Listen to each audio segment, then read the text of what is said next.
여러분 이번 수련회 현수막 제 뒤에도 있고 여기 포스터에도 있지만 참 기발하지 않나요?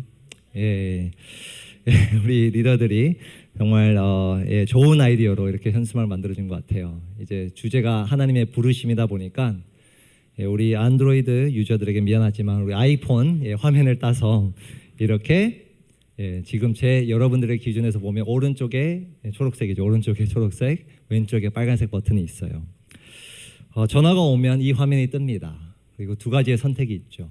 내가 이 전화를 거절하던가, 다시 현수막에는 순종이 되어 있지만 몰래는 응답이라는 버튼이에요. 응답을 하던가 두 가지 선택이 있어요. 근데 영어로 보면요, 아이폰에 이제 그 화면 영어로 보면요, 이 응답이라는 단어가 사실 answer라는 응답이 아니라 accept라는 단어예요. 받아들인다. 내가 이 통화를 받아들이겠다. 저는 오늘 우리 수련회 주제를 계속해서 말씀 나누고 있는데, 어떻게 하면 하나님의 말씀을, 하나님의 부르심을 우리가 받아들일 수 있을까? 오늘 이 본문을 통해서 나누고 싶습니다.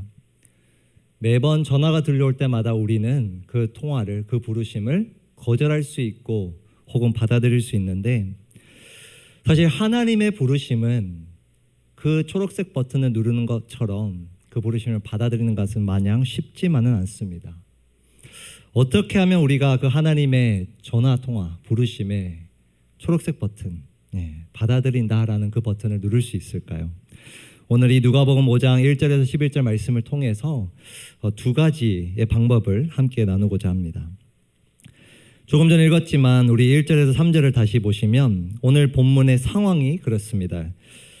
2절을 보시면 예수님께서 게네사렛 호숫가에 서 계셨어요.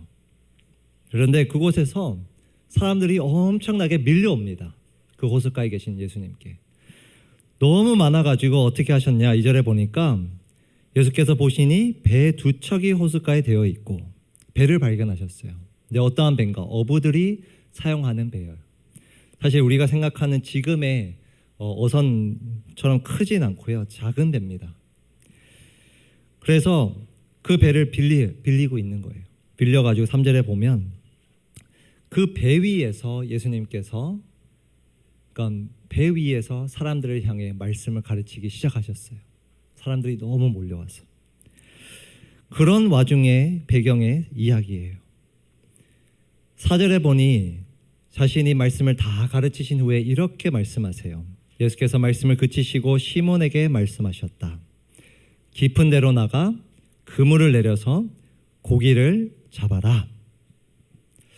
누가복음을 읽고 있는 우리에게도 이 말씀이 조금 생뚱맞지만 우리가 시몬 베드로의 입장에서 보면요, 이 말씀은 더욱 황당한 말씀이에요. 왜 그런가? 2절을 다시 보시면 이 배주인인 시몬 베드로, 그는 지금 무엇을 하고 있었는가? 이 배를 빌려주기 전에 배 두 척이 호숫가에 되어 있고 어부들은 배에서 내려서 그물을 어떻게 하고 있었죠? 씻고 있었어요. 이건 뭘 의미하냐면 요즘으로 따지면 그날의 장사를 마감하는 거예요. 내가 낚시를 다 해본 후에 이제는 그물을 씻고 다음 날 낚시를 준비하는 과정인 거예요. 여러분 상상해 보십시오. 여러분들이 카페나 식당을 하루 장사를 다 끝내고 마감을 딱 하고 있는데 갑자기 누군가가 와서 메뉴를 주문하는 거예요. 그런 격인 거예요. 그랬더니 시몬 베드로 5절에 보면 이렇게 대답합니다. 선생님, 우리가 밤새도록 애를 썼으나 아무것도 잡지 못했습니다. 무슨 말인가? 지난 밤새도록 낚시를 하고 있었는데, 시도를 해봤는데 아무것도 잡지 못했다고 이야기해요. 전혀 소득이 없는 장사였던 거예요. 그런데 지금 예수님은 그러한 베드로에게, 그러한 어부에게 다시금 그물을 내려서 고기를 잡자 말씀하시는 거예요. 여러분 4절을 다시 보시면 이 말씀이 얼마나 황당한지 우리가 또 알 수 있어요. 시몬의 대답 속에 깊은 데로 나가, 예수님의 말씀이죠. 예수님께서 깊은 데로 나가 그물을 내려서, 이 그물이라는 단어가 한글로는 그냥 그물 이렇게 번역되었지만 원어로 보면 어떤 그물이냐면 밤에만 사용했던, 깊은 바다에서 밤에만 사용했던 큰 그물이에요. 당시에는 지금도 그렇지만 주로 언제 낚시를 했는가? 밤에 했어요. 그때 물고기가 잘 잡히기 때문에. 그래서 밤에 사용하는 그물이 있었고요. 또 같은 그물의 단어, 그러니까 번역될 수는 있지만 원어로 보면 또 다른 단어인 낮에 사용하는 작은 그물이 있어요. 사실 지금 낮 시간에 예수님께서 고기를 잡자 하신다면 그 낮에 사용하는 작은 그물을 사용할 터인데 예수님은 깊은 데로 나가 밤에 사용하는 그물을 사용해서 내려라 라고 말씀하시는 거예요. 시몬 베드로의 입장에서 보면 이건 너무나 어처구니 없는 말씀이에요. 밤새도록 애를 써서 시도도 해봤고 그리고 이제 낮이 되어서 보통 낚시도 잘 하지 않는 그때에 그것도 낮에 사용하는 그물이 아니라 밤에 사용하는 그물을 가지고 고기를 잡아라 라는 말씀을 받아들이기란 사실 결코 쉬운 말씀이 아닙니다. 더 황당한 것은 시몬은 평생 어부로 살아온 사람이에요. 그러한 가정 가운데서 자랐어요. 그런데 이 명령을 하시는 예수님은 어떤 직업의 아들인가? 어떤 직업을 갖고 있었는가? 목수예요. 목수. 어부와는 전혀 다른 목수가 지금 이런 말씀을 하고 있는 거예요. 여러분들 같으면 어떻게 반응하겠나요? 이 어려운 말씀을 부르심을 시몬은 이렇게 반응합니다. 대답합니다. 5절 보시면 선생님 우리가 밤새도록 애를 썼으나 아무것도 잡지 못했습니다. 그러나 선생님의 말씀을 따라 그물을 내리겠습니다. 베드로는 그 어려운 말씀을 부르심을 수락합니다. 받아들여요. 그러나 선생님의 말씀을 따라 그물을 내리겠습니다.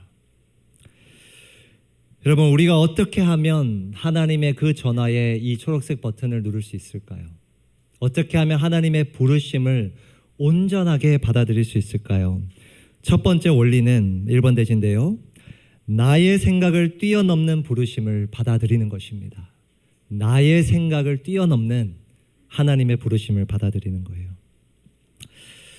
이번 수련회 때 제가 제일 기대하는 바가 있습니다.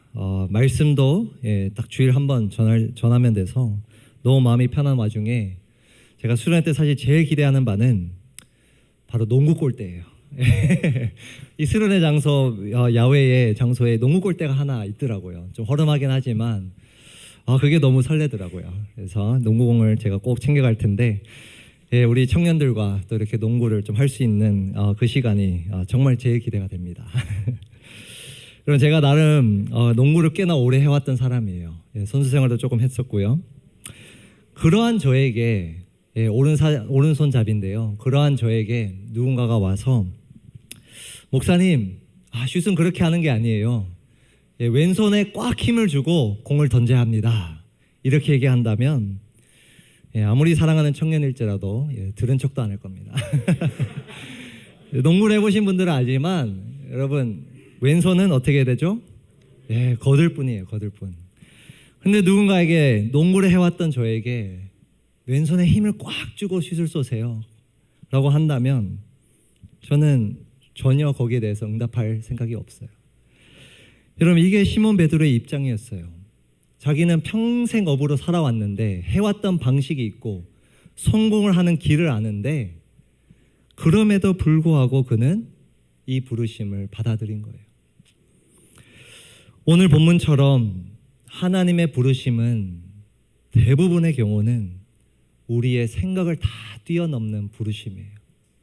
우리가 익숙한 방법, 우리가 익숙한 때, 장소를 벗어나서 그거를 뛰어넘어서서 하나님은 베드로에게 찾아가신 것처럼 이 본문처럼 우리가 생각하지 못한 그때에 우리가 생각하지 못한 그 장소에 우리가 생각지 못한 그 방법으로 찾아오십니다. 부르십니다. 나는 이미 다 실패했다고 주저앉아 있을 그때에 찾아와 부르시고요. 반대로 내가 이미 다 성공했다고 생각해서 만족하고 있을 그때에 전혀 예상치 못한 길로 부르실 때도 있어요. 그것이 하나님의 부르심입니다.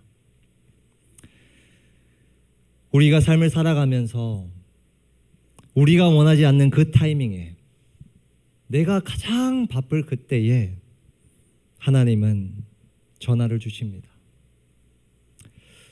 그리고 우리에게 선택이 있는 거예요. 우리가 원하지 않는 때지만, 우리가 원하지 않는 방법이지만 그 전화가 들려올 때 내가 그것을 거절할 것인가, 받아들일 것인가, 우리의 선택에 달려 있습니다. 사랑하는 청년 여러분, 이 말씀 가운데 여러분들에게 꼭 당부드리고 싶은 것은 하나님의 부르심을 여러분의 생각으로, 우리의 생각으로 제한시키지 마십시오. 여러분, 만약 베드로가 자신이 평생 해온 그 경험으로, 그 지식으로, 생각으로 이 말씀을 받아들였다면 결코 그물을 내릴 수가 없었습니다. 말이 안 되는 명령이었어요. 부르심이었어요. 그런데 그는 몇 시간 전까지만 해도 애를 쓰며 소득이 없었음에도 불구하고, 도저히 말이 안 되는 방법임에도 불구하고 그 부르심을 받아들인 것입니다. 자신의 생각을 뛰어넘는 하나님의 부르심을 받아들인 거예요. 오늘 말씀에서 본 것처럼 하나님의 부르심은 많은 경우 우리의 생각을 뛰어넘어 이렇게 찾아옵니다. 하나님께서 여러분에게 가장 바쁜 그때에, 가장 낙담하고 있는 그때에, 아니 가장 성공하고 있는 그때에 그물을 내리라고 하신다면 여러분들은 어떻게 반응하겠나요? 하나님, 제가 다 시도해 봤는데 왜 또 헛수고를 하라고 말씀하시나요? 하나님, 이 방법은 도저히 말이 안 되는 방법인데 왜 이렇게 하라고 말씀하시나요? 우리는 그렇게 생각하며 거절을 할 수 있고요. 아니면 베드로처럼 나의 생각으로는 도저히 이해할 수 없지만 그 부르심을 수락할 수 있습니다. 저는 여러분들이 오늘 이 본문에 나온 베드로처럼 나의 생각을 훨씬 뛰어넘는 그 부르심도 여러분들이 받아들여서 그물을 내릴 수 있길 주님의 이름으로 축복합니다. 우리가 하나님의 부르심을 받아들이기 위해서는 첫 번째로 우리의 생각을 뛰어넘는 부르심을 받아들여야 되고요. 두 번째, 우리가 6절부터 한번 보겠습니다. 두 번째로 무엇을 해야 될까? 베드로가 그물을 내립니다. 그런 다음에 6절에 보면 그런 다음에 이런 일이 벌어져요. 그대로 하니, 그대로 부르심을 받으니 많은 고깃대가 걸려들어서 그물이 찢어질 지경이었다. 여러분, 얼마나 많은 고깃대가 잡혔는지 그물이 찢어질 지경이었어요. 결코 쉽게 찢어지는 그물이 아닌데 그만큼 많이 잡혔다는 거예요. 그리고 얼마나 많이 잡혔냐면 7절에 보면 그래서 그들은 다른 배에 있는 동료들에게 손짓하여 와서 자기들을 도와달라고 하였다. 그들이 와서 고기를 2배에 가득 채우니 배가 가라앉을 지경이 되었다. 배 두 척에 다 채우고도 가라앉을 지경으로 물고기 떼가 잡힌 거예요. 상식적으로 말이 안 되는 그 방법과 때였지만 정말 말이 안 되는 결과도 나온 겁니다. 이것을 보고 저 같으면 베드로라면 환호를 해야 될 텐데 어떻게 보면 한 달치 월급을 하루 만에 번 건데 베드로는 이렇게 반응합니다. 8절. 시몬 베드로가 이것을 보고 예수의 무릎 앞에 엎드려서 말하였다. 우리 함께 읽겠습니다. 주님, 나에게서 떠나 주십시오. 나는 죄인입니다. 너무나 이상한 반응이에요, 여러분. 물고기가 너무 많이 잡혀서 기뻐해야 되는데, 환호해야 되는데 베드로는 이것을 보고 예수님 무릎 앞에 엎드려서 이렇게 얘기해요. 주님. 여러분 관찰하셨나요? 호칭이 바뀌어요. 이전에는 뭐라고 불렀죠? 예수님을 선생님이라 불렀어요. 선생님. 근데 이제는 주님이라는 훨씬 더 존중의 표현을 사용하는 거예요. 그러면서 나에게서 떠나 주십시오. 나는 죄인입니다. 이 구절만 보았을 때는 베드로가 뭔가 자신이 죄인임을 깨닫고 회개하는 것 같지만 누가 보면 전체 맥락에서 보았을 때 사실 그런 장면은 아닙니다. 베드로는 지금 무엇을 표현하고 있는가? 자기가 말이 안 되는 방법으로 정말 그물을 내렸더니 더 말이 안 되는 결과가 나온 것을 보고 놀란 거예요. 그러면서 예수님이라는 이 분이, 이 선생님이라는 분이 결코 일반적인 사람은 아니구나. 거기에 놀라서 이렇게 반응한 겁니다. 나에게서 떠나주십시오. 어떤 정말 신을 만난 것처럼 신격화된 존재 앞에서 떠는 사람처럼 그가 반응한 것입니다. 그래서 9절 10절은 이렇게 설명해요. 9절을 보시면 번역되지 않은 접속사가 있는데요. 왜냐하면 이라는 접속사가 있습니다. 베드로가 왜 이렇게 반응했는가? 왜냐하면 베드로 및 그와 함께 있는 모든 사람은 그들이 잡은 고기가 엄청나게 많은 것에 놀랐던 것이다. 놀란 거예요. 10절을 보시면 베드로뿐만 아니라 또한 세베대의 아들들로서 시몬의 동료인 야고보와 요한도 놀랐다. 앞으로 예수님의 제자가 될 야고보와 요한도 덩달아 놀랐다는 거예요. 여기서의 놀라움은 기쁨의 놀라움이 아니라 사실은 두려움에 더 가까운 놀라움입니다. 그래서 예수님께서 이렇게 말씀하시는 거예요. 10절에 보시면 예수께서 시몬에게 말씀하셨다. 두려워하지 말아라. 두려워하지 말아라. 베드로는 이 장면을 보고 자기가 도저히 예수님 앞에 있을 수 없는 존재임을, 두려움을 느껴서 떠나달라고 부탁하는데 예수님이 도리어 두려워하지 말아라 라고 이야기하는 거예요. 두려워하지 말아라. 그러면서 이렇게 말씀을 하십니다. 우리 그 뒷부분 한 목소리와 함께 읽겠습니다. 시작. 이제부터 너는 사람을 낚을 것이다. 이제부터, 나의 부르심을 받은 이때부터 너는 사람을 낚을 것이다. 물고기가 아니라, 평생을 물고기를 낚으며 살아왔지만 이제는 물고기가 아니라 사람을 낚을 것이다. 여러분, 이 본문은 마가복음에도 마태복음에도 동일하게 기록되어 있습니다. 이 장면, 베드로를 부르시는 장면.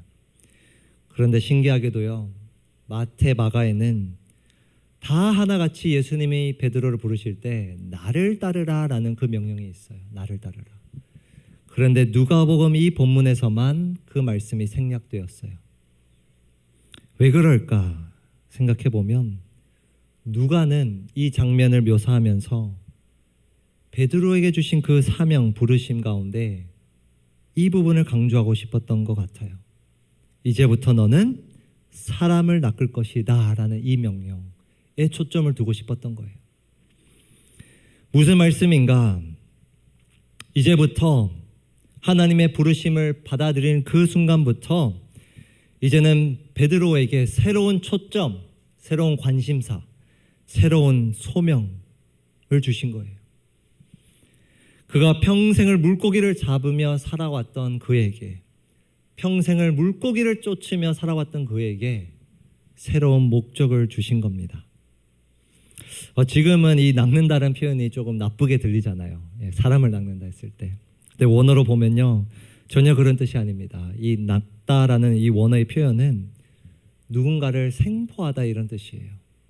그러니까 어떤 위험으로부터 구출한다 이런 뜻이에요. 물고기는 사실 죽이기 위해 잡지만 예수님이 말씀하시는 여기 낚다라는 표현은 사람을 살리기 위해 낚는 겁니다. 그 사람을 살리기 위해. 그 부르심을 베드로에게 주신 거예요.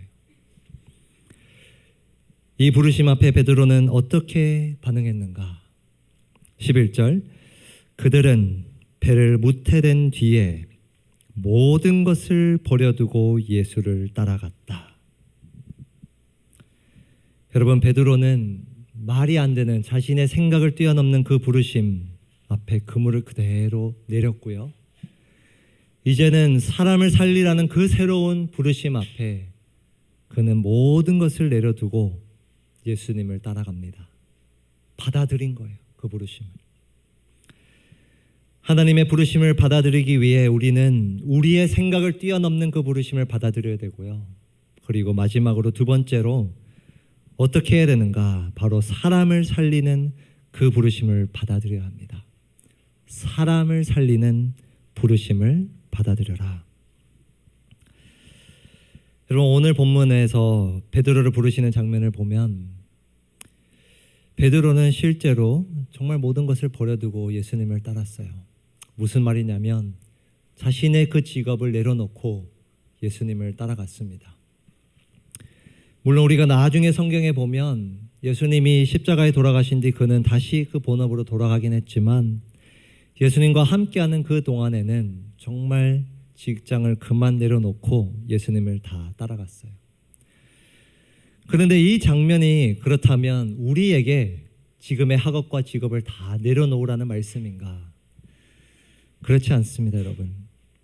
우리가 하나님의 부르심을 받아들인다는 것은 나의 직업과 지금의 학업을 그만두라는 말씀이 아니라 우리의 초점, 우리의 관심사, 우리가 달려나는 그 쫓는 목적, 대상, 그것을 바꾸라는 말씀이에요. 여러분들이 어떤 일을 하든 간에 어떤 공부를 하든 간에 하나님의 부르심을 받은 자는 공통적으로 다 하나같이 사람을 살리는 이 사명을 쫓는다는 거예요. 그 말씀을 하고 계신 겁니다. 하나님의 부르심을 온전히 받아들인 사람은 다 하나같이 사람을 살리고 사람을 세우는 그 일에 매진하게 되어 있습니다. 이것이 하나님의 부르심이에요.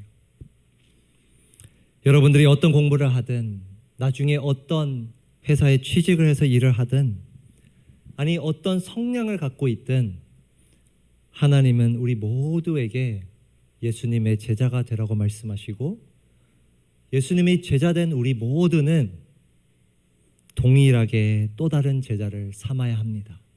그게 하나님의 부르심이에요.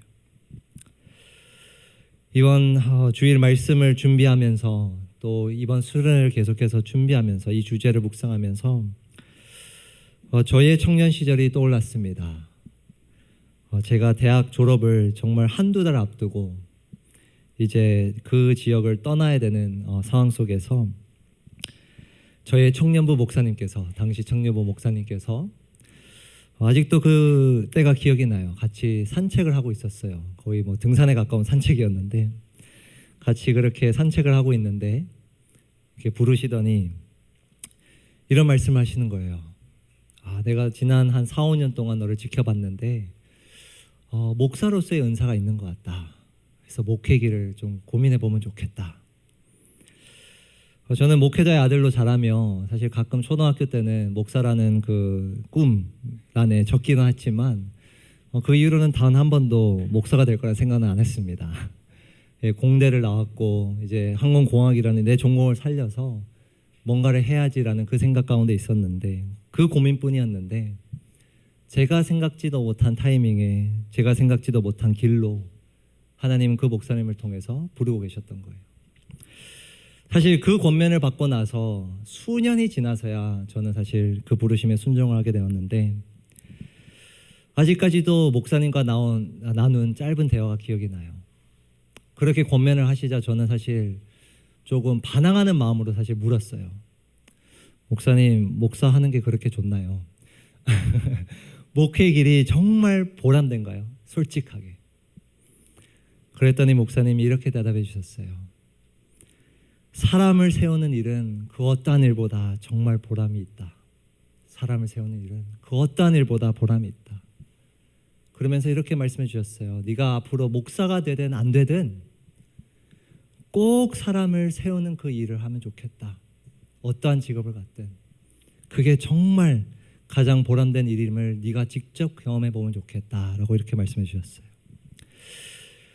저는 그날의 대화 이후에 사실 수년 동안 고민하며 기도하며 목회 길에 결국에는 들어서게 됐지만 사실 그날 그 대화 앞에 즉각적으로 제가 결단한 것은 내가 내 전공을 살리든 어떤 일을 하든 간에 정말 사람 세우는 일을 해야겠다라는 다짐이었어요. 그리고 기도하며 고민하며 저를 향한 그 사람 세우는 일의 방식은 하나님의 말씀이다라는 하나님의 부르심을 깨닫고 순종하게 되었습니다. 저는 지금 청년부 목사가 되어 지금 여러분들에게 동일한 말을 해주고 싶어요.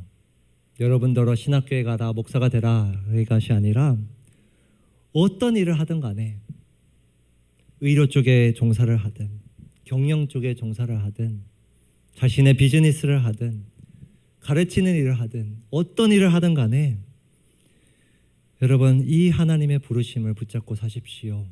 이제부터 너는 사람을 낚을 것이다. 이 부르심은 우리 모두를 향한 부르심이고, 그리고 저도 권면하기를 여러분들이 사람을 살리는 일, 사람을 세우는 일이 가장 보람된 일이라는 것을 직접 경험해 보면 좋겠어요. 그럼 오늘 본문을 다시 한번 살펴보시면 저는 이런 질문이 있었어요. 왜 예수님은 이제부터 너는 사람을 낚을 것이다라는 이 부르심 전에 그 수많은 물고기 떼가 잡히는 그 기적을 행하셨을까? 왜 그것을 베드로에게 보여주셨을까? 이런 질문이 떠올랐어요. 이런 생각을 해봅니다. 그 기적을 보여주신 이유는 사람을 세우는 일은, 사람을 살리는 일은 첫 번째로는 일단 그만큼 어려운 일이기 때문에 그래요. 낮 시간에 밤에 사용하는 그물을 내려야 할 만큼 너무나 말이 안 되는 방법이고 힘든 일이라는 거예요. 그러나 두 번째로는 왜 이런 기적을 베푸셨을까 생각해 보면요, 동시에 너무나 힘든 일이지만 사람을 살린 일은 그만큼 복된 일이기 때문에 저는 이 이적을 행하셨다고 믿습니다. 베드로에게 미리 보여준 거예요. 너무나 힘든 길이지만 그 길 끝에는 분명 지금 이 수많은 물고기 떼처럼 너에게 어마어마한 상급이 있을 것이다, 약속을 해주시는 그런 장면으로 저는 이 말씀이 들려왔습니다. 이번 수련회를 앞두고 저에게 기도 제목이 있어요. 뭐냐면 우리 모든 청년들이, 가야센텀 청년들이 적어도 여러분들이 평생에 하나님의 부르심이라는 이 단어 앞에 고민을 못 해봤다면, 생각조차 못 해봤다면 하나님이 여러분을 부르시고 계신다는 것을 적어도 고민하는 시작을 하는 거예요. 그리고 고민하는 분들이 계신다면 이번 수련을 통해서 여러분들이 확신을 갖기를 바랍니다. 여러분들의 생각을 뛰어넘는 그 부르심, 사람을 살리라는 그 부르심 앞에 우리 모두가 결단함으로 정말 복된 길을 함께 걸어가길 주님의 이름으로 축복합니다.